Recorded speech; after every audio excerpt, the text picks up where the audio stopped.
Boys and girls, ladies and gents, welcome to another episode of Green's Gridiron Exchange. I'm your co-host, Coach Green, and I have with me Royce Willer as well as Andy V. And we're back. Nice little pop-up Yes. show for all the Pinellas County fans and all the fans in the surrounding areas. Want to welcome you guys. Andy, what's going on? Royce, what's going on, fellas? I'll go ahead and let Andy start.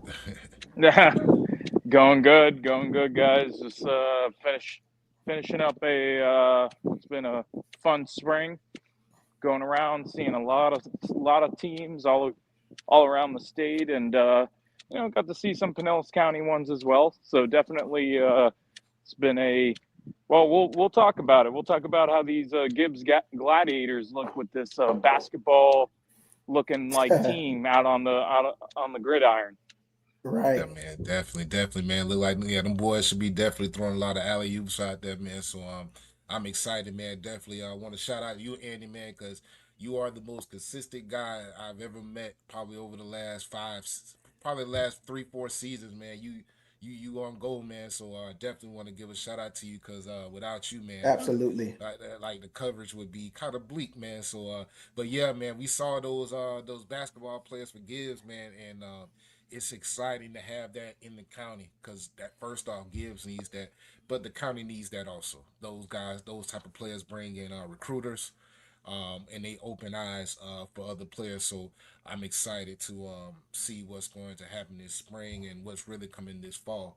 Um, Green, I know you went to CCC. What was your overall evaluation of that game? Pretty good game overall. CCC. You can tell that a couple of pieces was missing. It's just spring, but those guys rallied the troops as usual. Coach Harvey did a great job of keeping them, even keel during a tough battle. They were able to overcome some obstacles. It was real sloppy, kind of in the beginning. A lot of fumbles and a lot of miscues, but that's expected, in the spring. Mhm. And they were able to get the victory 23-20 in overtime. I didn't even know they had, they carried overtime for spring games, but I guess they want to have a winner. Right. But they have some nice pieces that I can see that they're able to work with. It'll be interesting to see how other young men, other athletes come and join them, join forces with them. That's always something that could be in the works as fall camp starts. So CCC is a team that has a few pieces, but it remains to be seen how they fare this upcoming season with their schedule that they have. All right, cool. I know we'll talk about a couple other spring games, man. But first, as usual, we're gonna start off with we're gonna go into our top 10. So we got our top 10 going into the fall here. The guys got together and we collaborated, man, and we kind of we did our votings and we came out with Lakewood at number one. So that's I'm not gonna lie. At first, I want to say that would have been a surprise a couple weeks ago, but as I thought about it, the setback, Lakewood always has the talent. They always have it. And from what we saw this spring and just seeing the players they have coming back, I definitely think they warrant that number one spot. What for you guys? What put Lakewood at number one? What about for you, Andy? What put Lakewood at number one? I'm at number one because I mean you face a really good Fort Myers Dunbar team, coached by Coach Sam Brown. He's had these guys either in the region final or in the state semifinals the last 3 years, and Hmm. to face them and to pick up a win, and for their guys to look like they're, I mean, and another thing, your head coach, I mean, he's going to go become a scout for the LA Rams. Congratulations to Coach Moore. That's a awesome opportunity for him. But to kind of do it under those conditions and be impressive, look like your offense has taken another step this off season or this spring season, heading into the off season.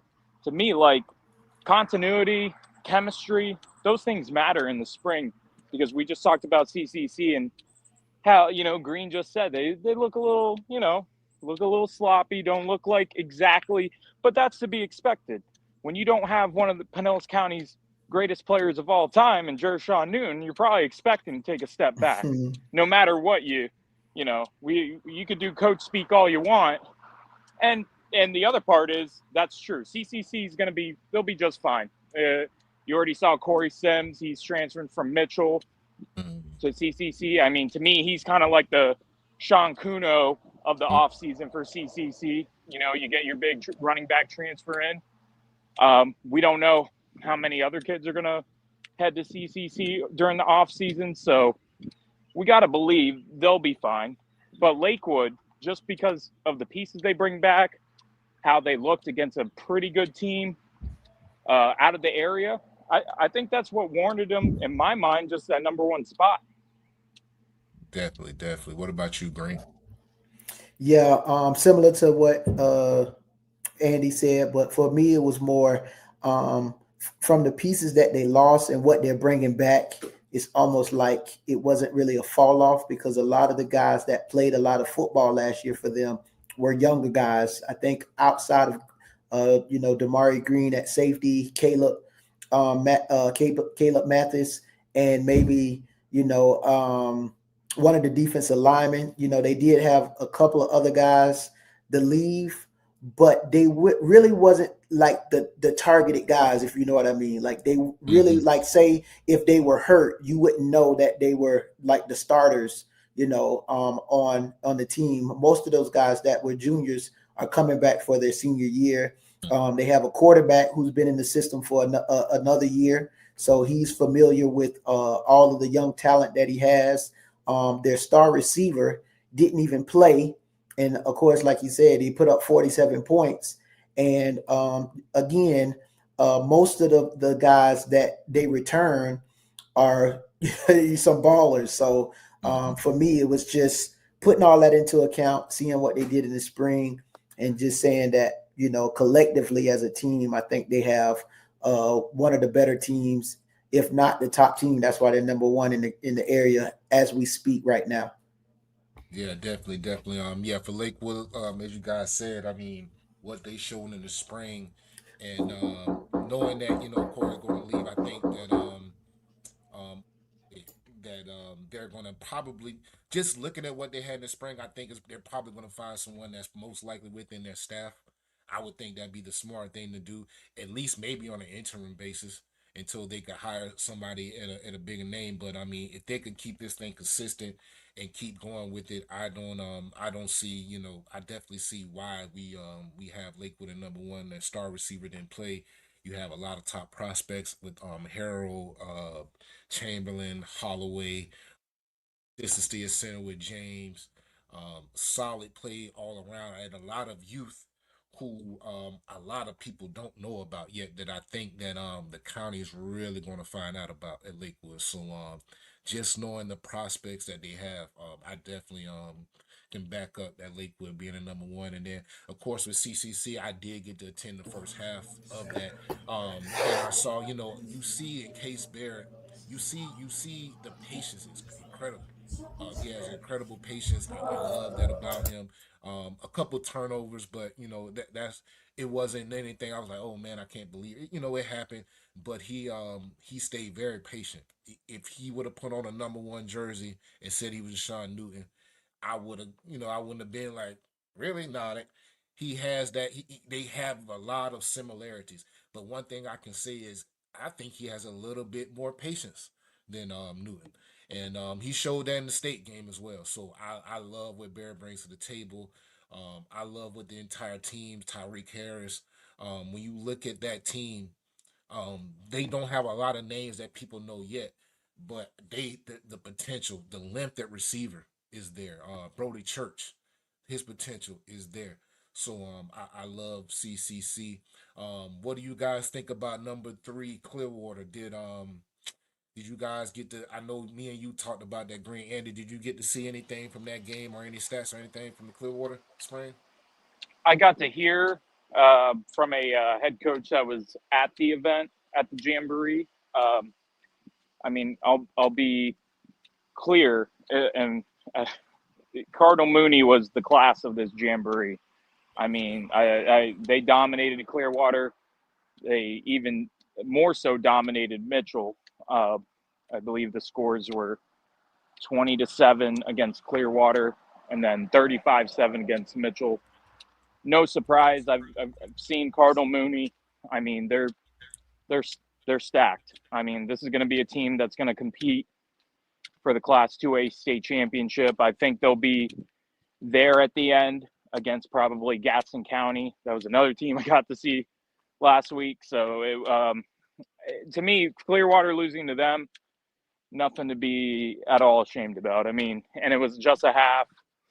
But, you know, Clearwater against Mitchell, from all accounts I heard, they had pretty handily won that one as well. You know, taking into account Mitchell doesn't have Corey Sims anymore, so he didn't play in that game. They did, you know, go up against Caden Thomas, who's one of the better quarterbacks in the Tampa Bay area. They do have Bryce Backus, who's a better wide receiver than most. But I mean, Clearwater, I think, for the talent they got, I mean, Jalen White's stock has just exploded at quarterback, and then you got Samuel there. Obviously, I know they lost their defensive tackle from last year, Brown, but I mean, it sounded like Clearwater isn't where they were last year. So from the head coach's account, I'm not going to say his name, but he was a coach that had coached against Clearwater, and he just felt like from what he saw, from what he coached against last year, he said Clearwater's not the team he saw last year. He thought they were better in 2024. So I don't know. I'd love to see some film exactly of what he's talking about, but maybe I'm going to go with probably the pieces around Jalen is what he's alluding to. He's probably saying like they just don't have that kind of game breaking, because if you have the kind of guys to really be explosive, I mean, Cardinal Mooney would have been a great team to try to kind of flex your muscle against, because you're facing a ton of talent on their end. They have several guys that are, you know, Power 4 level, and you know, I think Clearwater, you know, being at number 3, I feel like they're right there with CCC when you're talking about where the teams are at currently today, Memorial Day weekend. But everything's going to change. I mean, I think this is every team's like time to see where they're not, you know, great at, and then kind of magically in the fall, everybody's got they got 10 or 15 extra kids we didn't know just to decide, or maybe we all knew that were showing up. So I think Clearwater they'll probably, you know, be another team will be saying, oh, you know, some new guys have shown up, and they've kind of, you know, been able to shore up those weak points. Definitely. What about you, Green? What did you hear as far as Clearwater, or what's your thought on that? You know, Clearwater is one of those teams.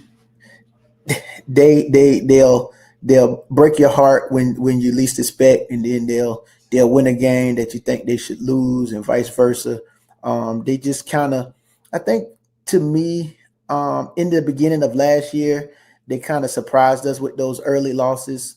And then they came back, you know, and ripped off maybe like 4 or 5 straight to get into the postseason. You know, they're a team that could be continuing to ride that momentum. And like Andy said, you know, with a couple of pieces around Jalen White, they automatically become from a team, you know, that's just can hang around to a team that's scary. You know what I mean? With the ability of Jalen White. So 3, it doesn't shock me. I would have put them at 3 as well, just because they're a team that, you know, the Clearwater area is rich with talent. They're the big dogs right now outside of CCC in the Clearwater area, and they can pretty much hang with any team in that area with the talent they have right now. So for me, it's really them just being consistent, you know, being consistent, and Jalen, you know, raising the bar of the talent that he does have. You know, him being, you know, that the captain of the ship.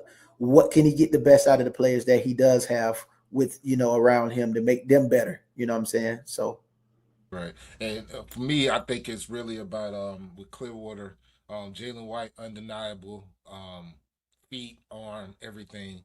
I don't know, I still, it still baffles me. I mean, the talent last year and the talent this year. I want to say this is a team that could stay at number 3 or possibly go to number 1. It's just it's really on them. It's on the defense. It's on everybody. To me, around White. White's going to produce.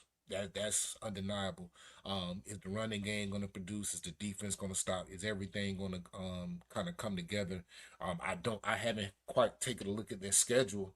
If they have a tough schedule starting out like last year, then we're going to see pretty much, what they have early. And I think that they're one of those teams that they can win early, then the rest of the season will flow like water for them. Early losses, I'll be real interested to see how they bounce back. But the talent is undeniable. The talent is undeniable with Kentrell McCray and some of the others. And I think it's undeniable that they're going to get some more players in, most likely. Then we got Calvary Christian in number 4. I haven't got to see Calvary. I did. You did get to see Calvary, so what can you say?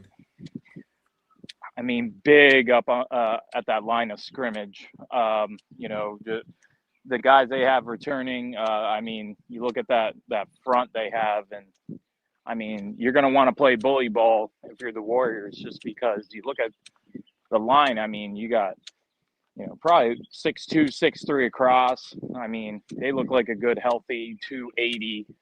So I mean, big front. And just looking at what they bring back their quarterback. His name is escaping me. Not particularly tall, but nice arm. And I know against Specially Fit Academy, I mean, they dominated. It was, I think, like 49-17, I want to say. It was just a complete blowout. You think about it, 3 of these top 4 teams, I mean, they're all Clearwater area teams. So to me, Clearwater's become this, like, proverbial hotbed in Pinellas County, because you look at those 3 teams. I mean, hey, maybe they could have saved each other all a bunch of time and just played each other in a jamboree. That probably would be very entertaining. So maybe get Coach Stafford, Coach Harvey, Coach Joswiak, tell them, hey, have an all Clearwater jamboree next spring. Just battle it out, all 3 teams. I keep saying, this is just me going on a short rant, but went to Lakeland for this all-day Saturday jamboree. They had Lakeland, Jesuit, Spruce Creek, Orlando Evans, and Lake Gibson. And I kind of was like, this is a great way to bring in, like, college scouts, people to your event. I mean, I guess the only thing is trying to figure who's going to be the one to host it and kind of make the money. Or maybe you come up with a revenue sharing plan. I don't know. But I liked the setup because it brings a lot more exposure, because instead of these one-on-one games, which is great. I mean, trust me, I like a good old one-on-one. But in the spring, how important is it, to face somebody, just the same team for 4 quarters, rather than maybe put yourself up against a couple other teams and maybe make your event a little bigger. There might be a 4 or 5 star on one of these other teams, like what Clearwater did with Mitchell and Cardinal Mooney. I could guarantee you, because of having Cardinal Mooney there, probably had a few more college coaches on hand. Not that Clearwater doesn't have guys that college coaches want to come and see, but then you're bringing other college coaches that want to take a look at what Cardinal Mooney has. So I think it's a good idea. And you could even, if you're Clearwater, Calvary, and CCC, hey, bring Largo into the mix. Bring Lakewood into the mix. Say, hey, why don't we just have a big old Saturday Pinellas County Jamboree? Show everybody all of our talent in the county, or at least some of our top teams, and let's see how many, college scouts come out. I don't know. Give it a thought, Pinellas County. It might work. Right, man. And I would love to see that as well, man. That would be awesome. That would be too much too much like we used to be back in the day. And it's unfortunate, that's why we're here, because we're trying to bring those things back. So hopefully they're listening, and we'll be able to do that. So outside of the line with Calvary, how do you feel as far as the line? Well, you said the quarterback play. Did you see anything else? In the probably like 30, 45 minutes I was there, I mean, they were in a special teams period and then they went to Indies. But I mean, special teams, I feel like their punter is, I mean, it's funny to talk about a punter, but then it's like you really think about special teams in high school football, and some of the punters I was seeing throughout the spring, I mean, it's either you got a really good one that can get that tight spiral up in the air, give you about 4 seconds in the air for your gunners to get down, or you got guys who are kicking line drives and hopefully they're going 30, 40 yards. Calvary's got a legitimate punter. So, I mean, special teams going to be solid. I didn't get to see much of the skill position, I'll be honest. Just really the quarterbacks. I was hanging around Coach Stafford. Had him mic'd up for a little bit, so hopefully I can get something on. He admitted to me he's not the most entertaining guy with a mic on him, which he's just a coach, you know. He's a good, solid coach. He's coaching up the quarterbacks, and just from the eye test, just sometimes with teams, you walk up and you feel like, you know, like right when you look at them, you're like, okay, like they look like a very organized, well-oiled team, just a team that you expect when they take the field against whoever they're going to play, they're going to be a pretty good team. So, and I think their spring result kind of showed that. And I expect them to be a team that, without really knowing what they're exactly throwing at people at the skill position, I think they'll be able to compete. Definitely. Any thoughts on Calvary Graham? Um, Not really. I just want to kind of see how they, how they go through the year. I didn't get to see much of them last year either. Just a little late in the season, entering into the playoffs, I really started kind of paying attention to them. But like Andy said, Calvary's a team that always have good fundamentals. They coach really well. They always are big up front, and they always play good sound ball. So them being at number 4 isn't surprising. And they're the type of caliber of team that could possibly move their way up with a few, wins early, and then we'll see where it goes. Definitely. Love the Calvary culture over there. So expect big things from them. Of course, in number 5 we got Largo. Largo. The one thing I can say about Largo is I mean, I love Largo. They talked a little trash to us last season, and then from there, kind of went on a little slope and got quiet on it. But I love Largo. It's one of those teams with the hard culture. Coach Pascal's gonna, regardless of the names, he's gonna bring that culture to Pinellas County, and his teams are gonna bring that. I love Anthony Harris. Love Riley Wilson. Love Jaden Burgess. He's decent defensive back out of Largo. Um, so I love Largo at number 5. I think that it could go either way. I think if you put an arrow right there, whether they're going to go up or down, it would be both ways.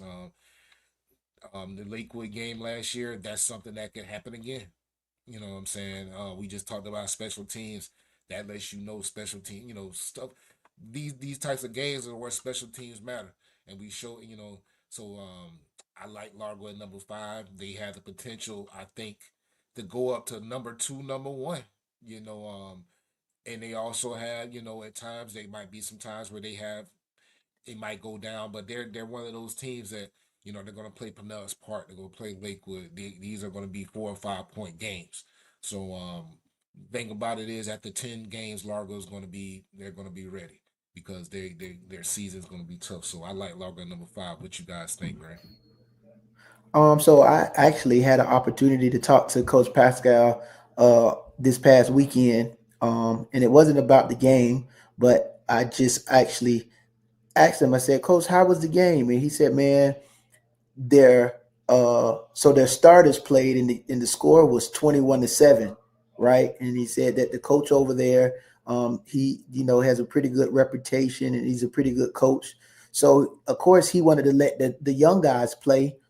And so he put in his JV guys to get some experience. and I believe it was Riverview that they played. Of course, left all they starters in, which he felt was a little, kind of slighting them. But the final score ended up being like 38-21 or 31-38, 38-28 or something like that. But 42-21. 42-21. Okay. Yeah. So, but, his thing was he was, some of the older guys and some of the younger guys grew up. And, from his perspective, if he would have left his older guys in, he know the outcome would have been different. So he wasn't looking at the score as much as he was looking at, the younger guys getting some experience. So he has a lot of confidence in this team this year. And he's expecting big things from the Packers this year. So, of course, a coach is going to always say all the right things, but I believe him when he says they have a good core group of guys, and of course, one of the top running backs in the area, in Anthony. So it's going to be Anthony Harris, that is. So it's going to be like you said, that arrow can go either up or down, but it's just it remains to be seen what Largo team comes out each week. About you, Ed.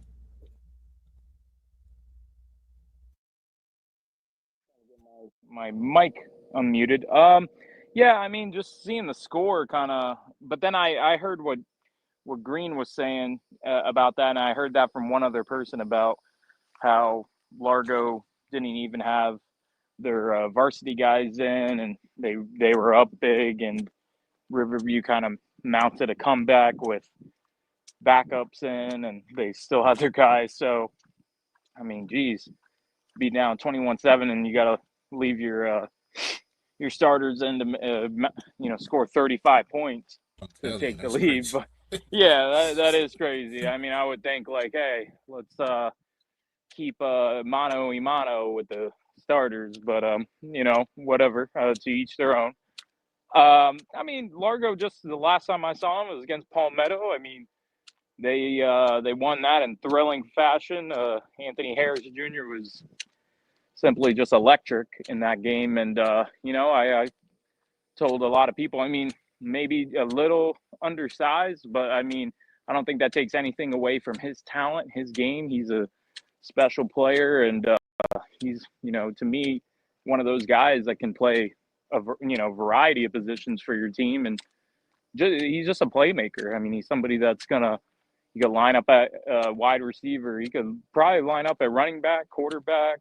I know he plays a big role in the defensive backfield. So, I mean, to me, Largo's just that team. I know we talked about last year when Clearwater and Largo met. Felt like that was kind of, and I know that's a rivalry game for those guys, but I feel like that's a kind of good indicator for both of those teams, because they go into that game knowing like, hey, that battle off of South Missouri Street or the battle off Gulf to Bay, like they're going to figure out a lot about one another, and they're going to kind of figure out where they're going, the rest of the season. And I said it last year for Clearwater. I think that was kind of what catapulted them to the rest of the season, kind of helped them, down the stretch. I think for Largo is a learning, experience, and I mean, it paid off. They won a playoff game. And that's, they definitely had a lot less players than Palmetto.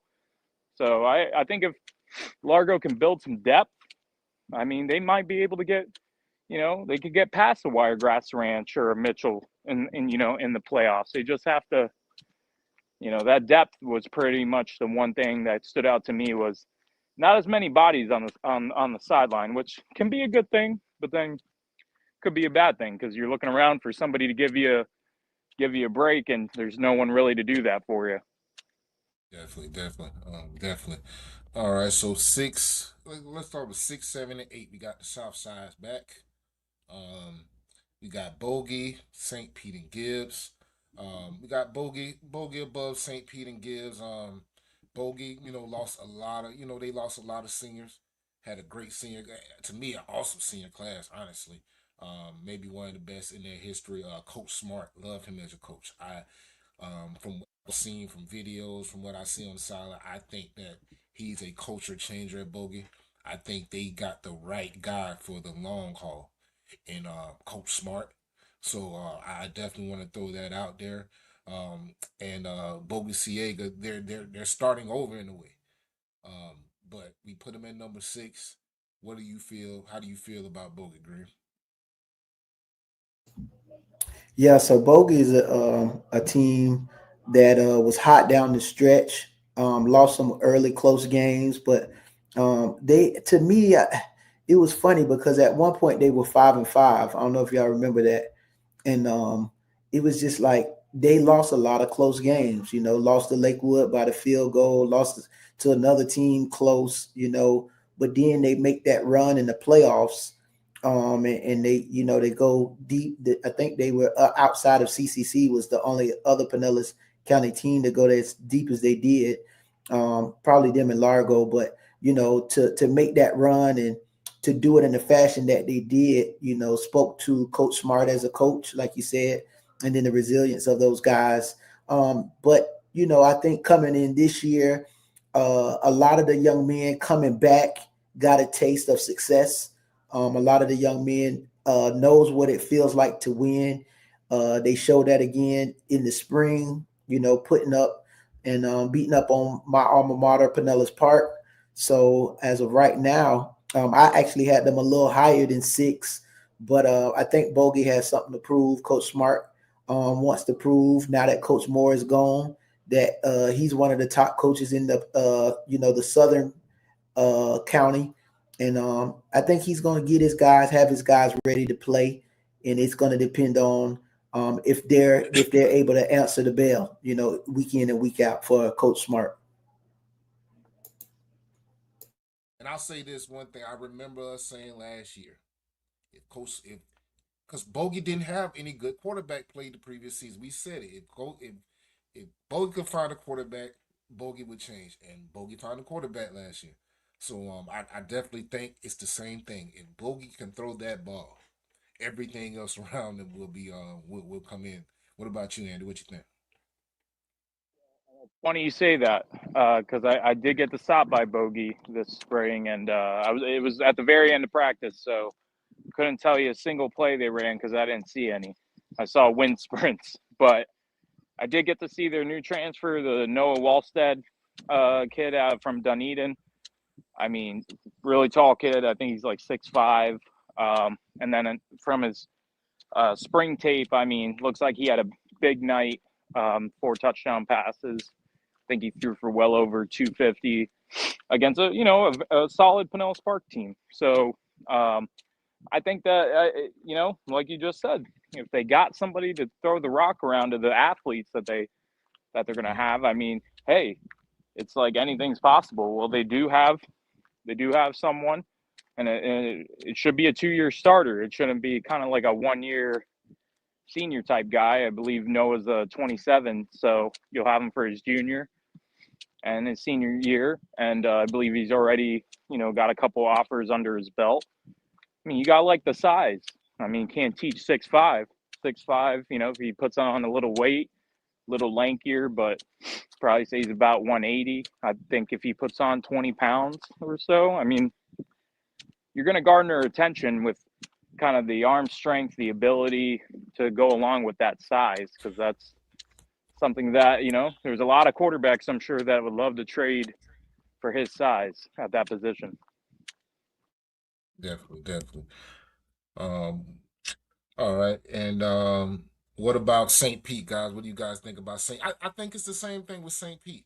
I don't know who their quarterback is, but I do the same thing with St. Pete. The talent is there.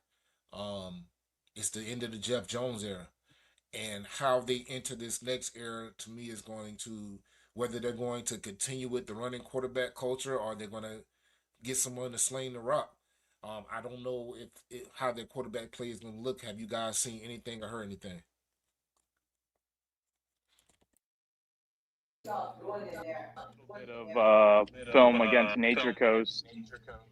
I think they got some size in that front seven. Yeah. I'll be honest. I kind of ranked them more so on kind of what they did last year, and I can't imagine they've lost. And I was somebody that was very much on the, hey, if you don't got Jeff Jones, forget about it, Green Devils. But I'd like to say that I'm going to give them some credit to maybe there's maybe new talent infused into this program. You're coming off of a nice season.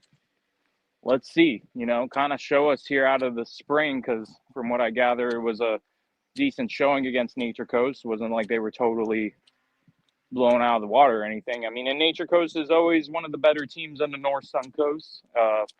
So they maybe could have went a spot.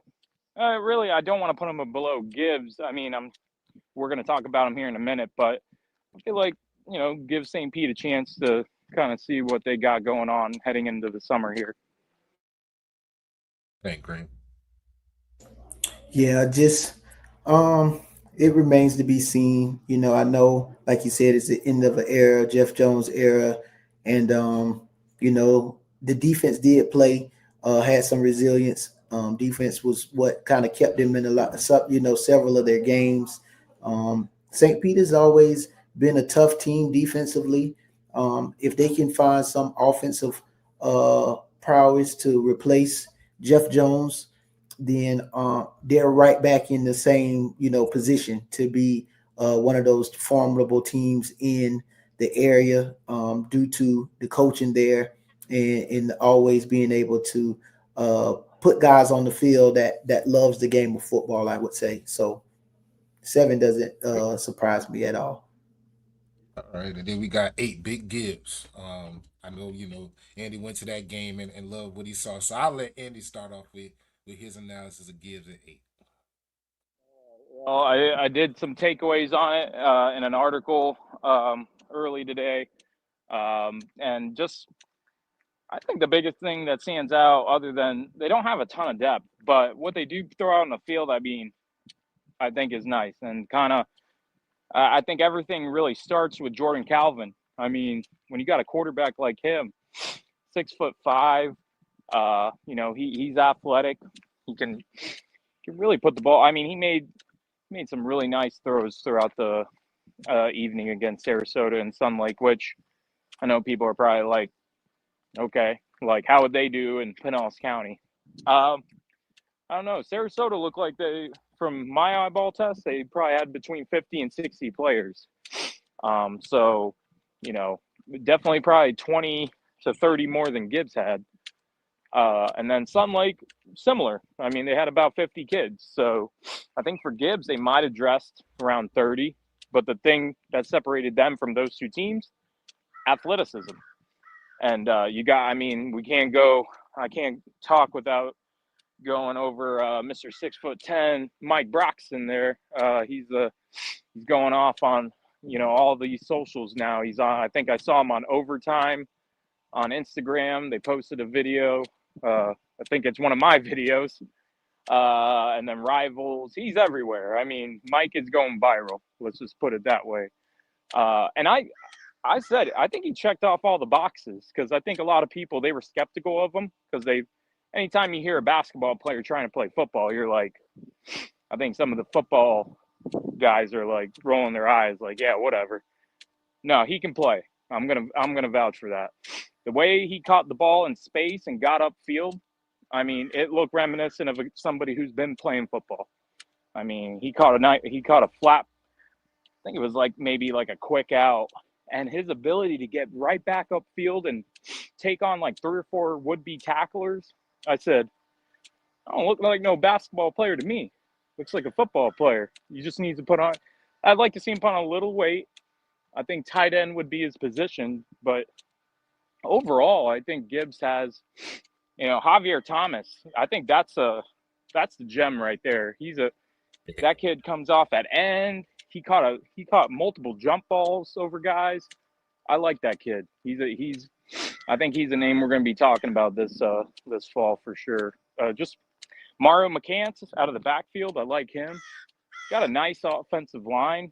Good size up front. Just biggest thing for them is going to be how does depth work? They're, to me, they remind me a lot of a Largo, or I'll say Bogey too, because when I went to the practice, the numbers weren't, they didn't have a ton of kids, but for what they have, you know, they got some good talent. It's just going to be how many more kids can you get it to kind of fill out the ranks here? Because if you're only rolling with 30 kids, I mean, I know Largo's kind of learned to play with that many, but how many of these other teams can do the same?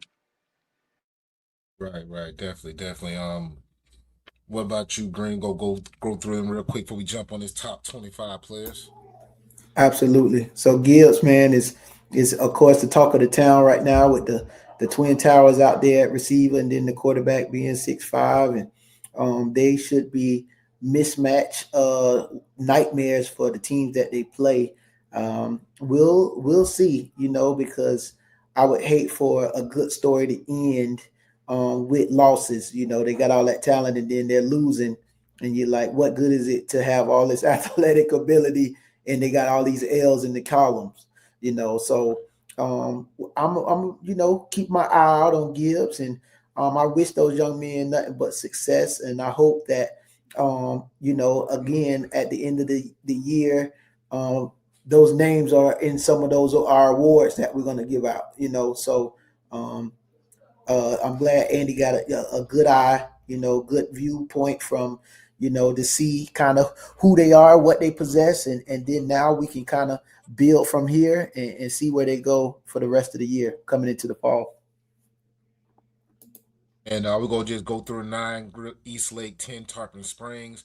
I think this bubble team down in St. Pete Catholic, I think they have the potential to slide up there to that 9 or 10 spot after maybe a couple weeks.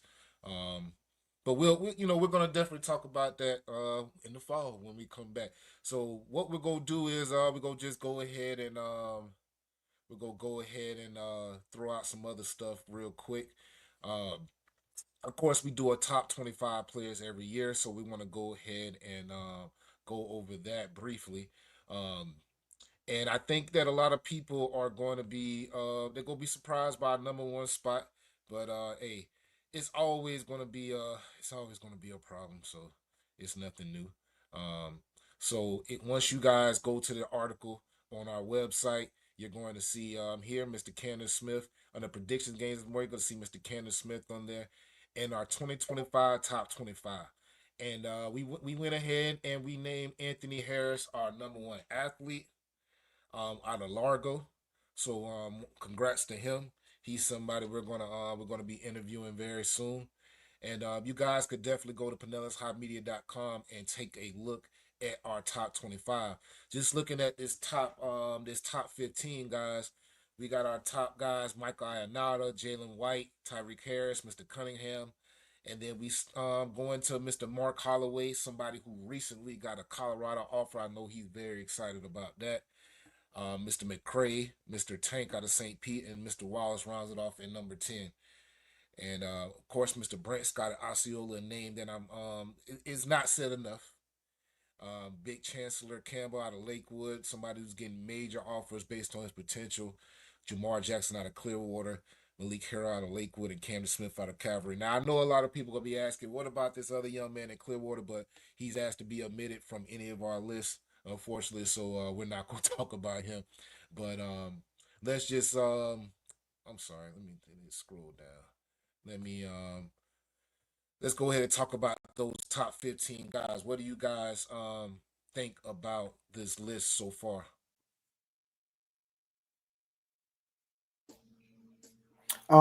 Well, I'll start. I love number one. He was a kid that turned the tides for Largo last year. A guy that you definitely, his tape, everything pops out about this kid on the field. When you see him, he wears that number one for a reason, and he's our number one player. That's Anthony Harris. So can't argue there.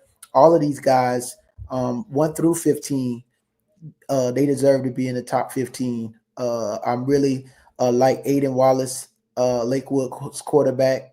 He's continuing to, continuing to progress, and that's because he has a offensive line with Chancellor at number 12, and then again he has Mark Holloway at number 6. Two of your linemen in the top 15 players. Gives you time to throw the ball, and then Jalen White. You know, he can easily be number 1. And I'm pretty sure that he's gonna have something to say about being number three. He's proved that he's one of the top players, not only in the county but in the state. He has several offers as a quarterback, dual threat quarterback, and he's probably going to pick up some more coming here soon on the bus tour that he's getting ready to enter in with BJ Hall's top quarterback, the quarterback house bus tour. Lastly, because there's so many players on this list, I like Malik Harrell. I got an opportunity to watch him. I know I'm kind of Lakewood heavy, but got an opportunity to see Malik, and he was one of the a shutdown corner for them. Long, rangy kid, about 6'1", with speed. Already has a few offers as well, and it's just, man, all these guys are ballers. Those are the guys that I know, that I've watched over a period of time, and they really stand out to me. So those were just a few that I recognized right off the bat on this top 15. What about you, Andy? What you think about the top 15? Well, yeah, and the name that was escaping me from Calvary Christian was Michael Ionata. He was like one that I definitely recognized the moment I walked up. I think he's committed to Florida Alabama. State. Is he? Florida State. Florida State. It's Florida Florida State. State. Yeah, Yes. yeah. But I mean, just looking at that top five, I mean, obviously those three guys, I think they're interchangeable, right? Like based on what you feel. I think Anthony at number one, just you look at kind of his meaningfulness compared to the other two. Not that Jalen doesn't mean a whole lot to Clearwater. I mean, anyone playing the quarterback position with multiple stars next to his name is somebody you definitely should be given a whole heck of a lot of credit to. I'm not same thing on that offensive line, but they do have a pretty big front, like I previously aforementioned. But Anthony on a team that is lacking bodies on the sidelines, has to play multiple positions. Kind of the interest he's getting from colleges because of his versatility on the field. I think it kind of means a little more in a sense of just what he means to his team. I think he means more. So I mean, take him off of Largo's team and ask me, do they beat Palmetto? I'd tell you emphatically, no, they don't. They lose. That game's over. But because of him, they win that game. So he's absolutely somebody that I think is deserving, along with those other guys right below him. I mean, Ty Harris, got to see him when I went to CCC practice. I mean, really good looking kid. I mean, he looked a little smaller because he was standing next to Dewan Davis, which that's a big human being, guys. I mean, good golly, that kid playing. I think he plays left guard for Coach Harvey over at CCC. But Ty, I mean, he's a big piece coming back from last year's state finalist team. So I think you look at this list and a lot of guys that obviously, I mean, Brant Scott from Osceola, talented player from last year's Warriors team. You got a lot of guys. I think that they're going to head into this fall season really looking to kind of etch their name into Pinellas County history books, and I think the future is bright for the county when you're looking at kind of top to bottom the names and just what their teams are looking to do with them coming back. Right. And so we're going to end that. So the rest of the list here is, I know some people are probably like, where's the rest of the list? But here's the rest of the list that we have going from 16 to 25. We got Mr. Galish out of Osceola, Cavallaro out of Indian Rocks Christian, one of those guys who I expect some big things out of him. Quentin Cooper out of Eastlake, a big mammoth of a man at Eastlake on that offensive line who was a first teamer last year for Pinellas County. Then you got Darren Towns out of Largo, a solid shutdown corner out of Largo. Cy Smith out of CCC. You can never forget that big play he had last spring against Pinellas Park, that one-hander. That's just a play that would never leave our mind. But seeing him out at the CCC game, his length, and what he can really, I think he could really do a lot of big things from CCC. His size is, he has some nice size on him. Jackson Corey out of Calvary, one of those big guys. one of those big guys around there with Ionata. Trevion James out of Northeast, a guy who we have not really heard a lot about. We thought he was going to go to CCC last year, ended up going to Northeast and kind of fell off the radar a little bit. But he's not a guy you can forget because he's a big guy, has a lot of talent, and I'm very anxious to see what he has. Keyshawn Burke, St. Pete Catholic, going to be a big target for going to be a big target out there for St. Pete Catholic. And Jaquay Ferguson, a guy who recruiters have been on heavy, getting a lot of SEC offers. Tavarin Wilson out of CCC. And Brandon Wright out of St. Pete Catholic, a receiver who left CCC last year and had 500 receptions. 500 receiving yards and almost 50 receptions. A guy who they might end up missing, who doesn't get talked about a lot. What you guys think about 16 to 25?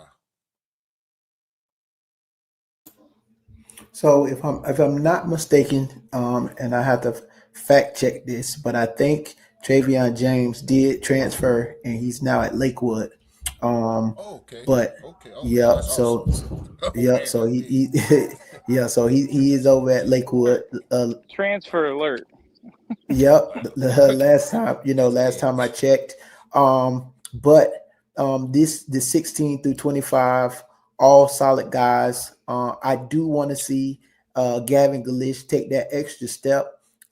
He's been a guy that I've been waiting for a breakout year. He actually was hurt last year. He got hurt against St. Pete, and had to miss the rest of the season. So for him, this is a big year for him coming into a senior year. One of the better quarterbacks in the league. Very strong arm, excellent deep ball passer, but just really didn't get a chance to really show that with the offense that they ran at Osceola. They're kind of run heavy, RPO type team, and so. But all of these guys on here are definitely ballers. I also want to see how Keyshawn Burks, with him moving from Tarpon Springs to St. Pete Catholic. Want to see how he does. And also, like you said, Jaquay Ferguson with, some big time SEC offers.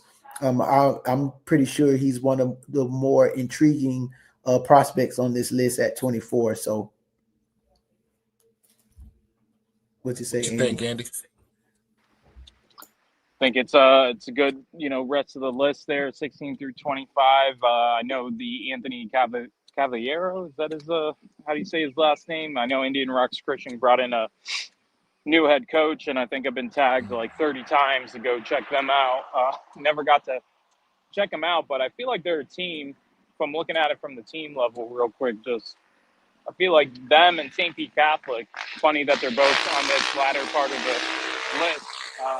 They're going to be teams that are definitely going to try to make the case to be in that top 10 that we were talking about a little bit ago. But yeah, I mean, Galish from Osceola, got to see him last year against Tarpon Springs. I thought he was a nice looking prospect. Just the kids.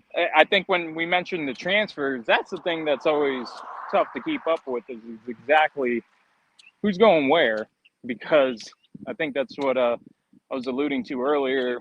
People are seeing kind of the results of these spring games, and then I think new discussions are had now after the spring about, is this exactly where I want to be? So I figure 1 through 25, a lot of the kids should stay where they are, but I feel like us saying, "Oh, he's not there anymore. Now he's somewhere else." That might not be the kind of the last time we say that. Definitely. And we have a best of the rest list. We're gonna go ahead and let you guys check that out when you go to the website. We have 25 more players there for you guys to watch.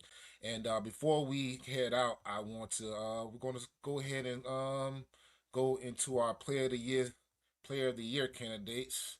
Um, we have not announced, of course, our player of the year yet. We're going to actually be dropping off that trophy on Tuesday.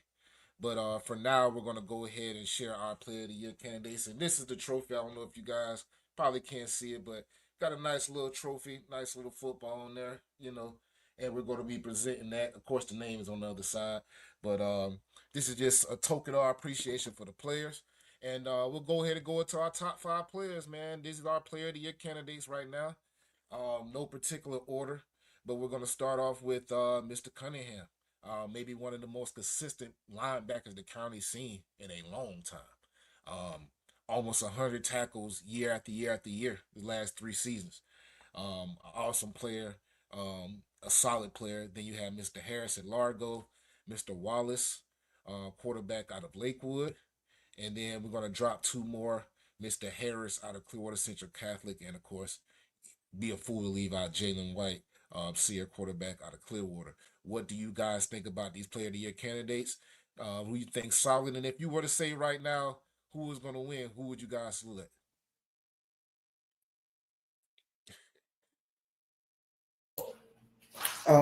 So I'll go. So I would say I would all these guys um could win it, and then not only that, but for those who don't know, this year's criteria is kind of like the Heisman race, right? So um, those five will be those guys throughout the year, and they'll move, up and down depending on, their play stats, different things that they'll do throughout the season. Some guys may be added and some may be taken off. But for right now, this is the top 5 that we see. And any of them can, at the end of the year, hopefully all 5 of them is still in the race and they all are, they all have successful seasons to put themselves in position to win the trophy. What about you, Andy? What you think? I mean, for the 2025 season, I mean, obviously, definitely gonna have to see like how they all pan out with production and who they do it up against. I mean, obviously, last year with the crop of guys, when you're thinking of MVP type players, you think of Jershawn Newton and Jeff Jones and a few others. But I mean, these guys obviously have a tough task of kind of following that up and creating a new chapter in Pinellas County high school football and being that guy to be remembered for the 2025 season. I mean, I feel like we do that every year with kind of looking at that year and saying, man, that was the dude that year. And I think that goes all the way back to, even thinking about guys that had like Artavius Scott and Ryan Davis and, you know, so many other guys. I think LD Crow's a name I could throw in from back in the day. I don't know how far back I can really even go, but just these guys, obviously, last season made a good, big name for themselves and should set themselves up nicely. I mean, I expect some other guys to kind of Right. maybe enter this race, but this is a nice crop to start with. These 5 are definitely dudes to watch out of Pinellas County. Definitely, definitely. And like you said, this list can change. The criteria is we just want excellence, consistency, and we're going to be looking at every player. Of course, we're going to be asking for insight from everyone. But trust us, guys. We've been doing this. This is going to be our 4th season going in. We try our best to pick out the best player, and of course, we have a team of voters. I'm being real with you. I think that Anthony Harris can have a Mason Stark type season. Um, and if he could pull that off, he could be that number 1 player and he could walk away with it. But Aiden Wallace, he has the tools around him, just like Jalen White. Both of these guys have the tools around them to throw for 2,000. They have the tools around them to throw for 2,000. And then, of course, Wayne Cunningham and Tyreek Harris. These are 2 guys that can bring those Noel type numbers. Cunningham, I definitely think on any team he's a 100 tackle player. Um, and he has the size definitely. I'm excited to see what these 5 bring, but this list can change. This list can change. So that's the end of the show. I'm looking forward to the fall. I'm looking forward to talking to you guys very soon. We're all going to be on Twitter, and I want to thank each of you guys for helping Dallas High School Media Group move forward. Thanks out to Coach Green and his new podcast. So look out for his new podcast coming up on YouTube and Twitter and Facebook. And any final thoughts, fellas? Nah, man, I'm just excited for the fall after seeing the spring and seeing how some of these guys perform. I'm pretty sure it's going to be an exciting fall to come. So I can't wait for these guys to show what they can do through the season.